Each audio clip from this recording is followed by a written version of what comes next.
back at it again with Cosmic Nerds. Today we are going to be talking about episode 4 of Gen V.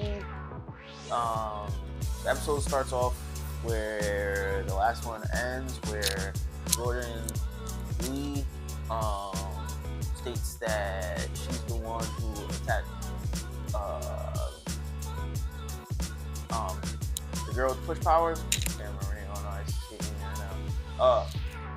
She's the one that attacks the girl with the push powers. But you know, the boys' universe being the boys' universe, Vought has this ulterior motive where they make it seem like she's lying for attention, and it's really the Starlighters. Obviously, the Starlight is the villain to Vought. That boys' universe is the main storyline. So it starts off with like one of the girls saying that hey, she can hear her asking for attention, and like Kate is her name. Kate comes out and says, "Oh no, it's actually the Starlighters. I don't know why she's doing this, she's doing that, blah blah all for attention."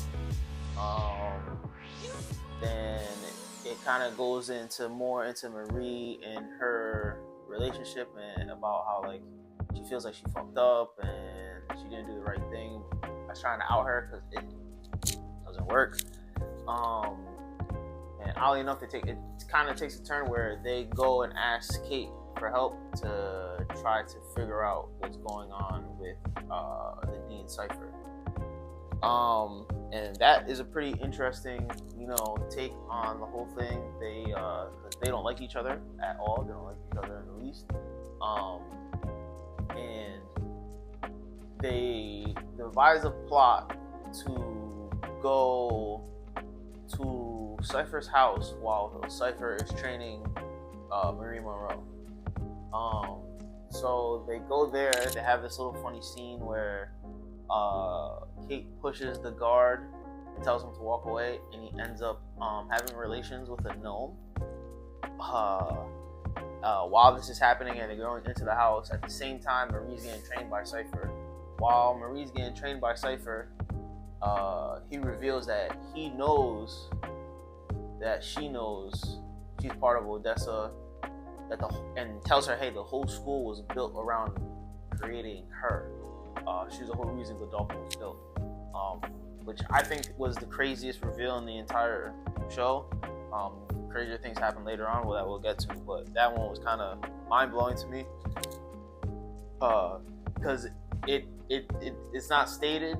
Even when what gets revealed later happens, it doesn't state how he knows all these things, where he gets his research from, and how like these things happen. I don't know if he's reading their minds. I can't tell, and I'm assuming it will be revealed later on. So they go into the training a little bit more. He tells her, hey, don't use your hands. You can feel the blood in, like, he's having her move a bag of blood from one table to another. He's telling her, hey, you can feel the blood in the bag, so you don't have to put your hand out, which is pretty cool. They make a little joke, it's like, hey, you're kind of being Yoda, back the fuck up, shit, whatever. Sorry for the language. Back to Kate and Jordan in the house. They are able to get to the secret room that they have, and they find like an old man in like a hypodermic chamber, whatnot. All this is also going on. Emma's kind of like, rocking with the little resistance crew that she made. Come to find out, learn about their powers, and like she has this relation with, or this affection towards one of the revolutionary siblings, which I'm assuming they're gonna play into that as the season goes on. So I kind of skipped over this entire thing. The main plot of the episode really is that because of what Jordan does in the beginning, or the episode before, Cypher's, or Vought's, I don't know why I did quotations, Vought's plan is to have Jordan and Marie fight. They call it the Blood Bender versus the Gender Bender. And that's kind of like the whole plan is to try to find a way to stop the fight from happening. Vought does like this deep fake commercial for them and everything like that. And and showing like all the fights that happened beforehand, before we got thrown into this universe. So back to where we were before, they devise a plot. So actually, my bad. So when Marie is training with Cypher, she looks and tries to read his blood and finds out that he has no V in his blood. So when they all reconvene again, they're thinking, hey, we can just do whatever. He's a human that ends up being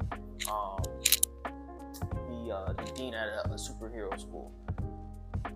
So the team devises a plan to get him to say it on camera while the fight is happening, so they can stop everything. The plan was to have Emma shrink down, bring in a camera, while Kate gets him to reveal that he's a human. While they execute it almost flawlessly, with the little hiccups that they had there, but she gets the camera there, she gets him to reveal it on camera, but the next twist happens with he knows that the camera's there, kind of like laughs at her, and then reveals he has the power to control other people. He pretty much says it's like a meat puppet with no strings, and he does it from like the balcony and is able to control Jordan to start fighting Marie, to the point where Marie has to actually defend herself to stop Jordan by like controlling her blood. That's where the episode ends and kind of leaves us there while like Marie Monroe is kind of just staring up at Cypher. That was nuts. I don't know where we go from here, because that's kind of like the most OP power you can have. You can just control people from a distance. It doesn't seem like he could do it for long, which is good, but there's no way to kind of really counteract that. And then when I mean control, like completely and utter control, like even speak through the other person. Absolutely nuts. But yeah, hey, I know this is kind of like a shorter video. Hey, like, comment, subscribe for more. Tell me what you think about, Gen V so far. Obviously, there's a bunch of other like little jokes and the not safe for work stuff that they do within the show. Really don't gotta touch upon it here. Trying to keep this a little PG-ish, I guess. But yeah, that's it for me. Like I said in the comments, tell me what you guys like about it, what you don't like about it, and can't wait for the next one. Tomorrow we'll be back right here with a review for Peacemaker. Can't wait for that one. See you in the next one.